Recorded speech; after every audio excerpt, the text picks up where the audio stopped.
Hey friends, welcome to my YouTube channel. तो आज हम पढ़ने वाले हैं इतिहास बीए एलएलबी फोर्थ सेमेस्टर। जैसा कि आप सब जानते हैं कि एग्ज़ाम नज़दीक आ रहे हैं, तो हमें जल्दी से जल्दी तैयारी करनी है। तो सबसे पहले मैं आपको समझाने वाली हूँ यूनिट 4 में हमारा क्रांतिकारियों के बारे में पूछा गया है, जैसे कि बाल गंगाधर तिलक के बारे में और जवाहरलाल नेहरू के बारे में, महात्मा गांधी के बारे में। तो सबसे पहले आज मैंने शुरुआत की है बाल गंगाधर तिलक के नाम से, जिसमें मैंने इंक्लूड किए हैं वो सारे इम्पोर्टेंट लाइंस, वो सारे इम्पोर्टेंट टॉपिक्स जो आप इसको पढ़ के बना के भी लिख सकते हो एग्ज़ाम में, जिससे आप एग्ज़ाम कवर कर जाओगे, पास हो जाओगे। तो आइए जानते हैं बाल गंगाधर तिलक के बारे में। और वीडियो को ध्यान से देखना, स्किप मत करना, वरना समझ नहीं आएगा, फिर बाद में आप बोलोगे कि समझ में नहीं आया। तो वीडियो में बने रहना। तो आज हम जानते हैं बाल गंगाधर तिलक कौन है, इन्होंने क्या क्या किया। तो सबसे पहले हम जानते हैं बाल गंगाधर तिलक। इनका ये पूरा नाम है बाल गंगाधर तिलक, ठीक है। और वैसे हम इन्हें जानते हैं तिलक के नाम से। तो इनका जन्म हुआ था कब हुआ था इनका जन्म, पहले आप बताओ ये बात, कब हुआ था इनका जन्म? जिसको पता है वो कमेंट करो।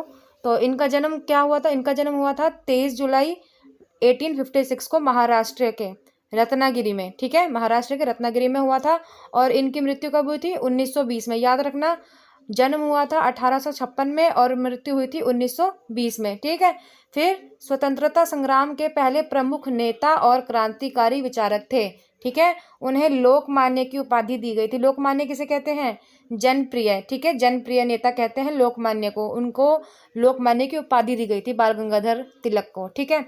तो इसके बाद तिलक ने ब्रिटिश शासन के खिलाफ जागरूकता फैलाने और भारतीय जनता को संगठित करने में महत्वपूर्ण भूमिका निभाई, ठीक है। बाल गंगाधर तिलक ने गणित और संस्कृत में शिक्षा प्राप्त की और वह बुद्धि के धनी थे। तो आपको समझ में आ गया होगा, वह बुद्धि के धनी थे। गणित और संस्कृत में उन्होंने शिक्षा प्राप्त की थी, ठीक है। उन्हें लोकमान्य की उपाधि दी गई थी। 1920 में उनकी मृत्यु हुई थी और 1856 में उनका जन्म हुआ था। आई होप ये आपको समझ में आ रहा होगा। तो इसके बाद बढ़ते हैं आगे। हमारा प्रारंभिक जीवन कैसा था उन्होंने? तो उनका प्रारंभिक जीवन में ही उन्होंने भारतीय संस्कृति और इतिहास में गहरी रुचि दिखाई, यानी कि उनका जो इंटरेस्ट था वो भारतीय संस्कृति और इतिहास में था। तिलक ने कहा, स्वराज्य मेरा जन्मसिद्ध अधिकार है। किसने कहा ये तिलक ने कहा कि स्वराज मेरा जन्मसिद्ध अधिकार है और इसे मैं लेकर ही रहूँगा, ऐसा उन्होंने कहा। उन्होंने भारतीयों के अंदर स्वतंत्रता की भावना को जगाया। उन्होंने केसरी, जो कि मराठी में अखबार होता था, मराठी का अखबार केसरी, है ना, के माध्यम से जनता में राजनीतिक चेतना और ब्रिटिश नीतियों के विरुद्ध कार्य किया, ठीक है। उन्होंने गणेश उत्सव, शिवाजी उत्सव के आयोजन कर जनता को स्वतंत्र किया और राष्ट्रीय भावना जागृत की। तो ये उनके प्रमुख कार्य थे। इसके बाद हम फाइनली जानते हैं तिलक प्रमुख भारतीय राष्ट्रीय कांग्रेस के नेता थे, ठीक है। तिलक कौन थे? प्रमुख भारतीय राष्ट्रीय कांग्रेस के नेता थे, ठीक है।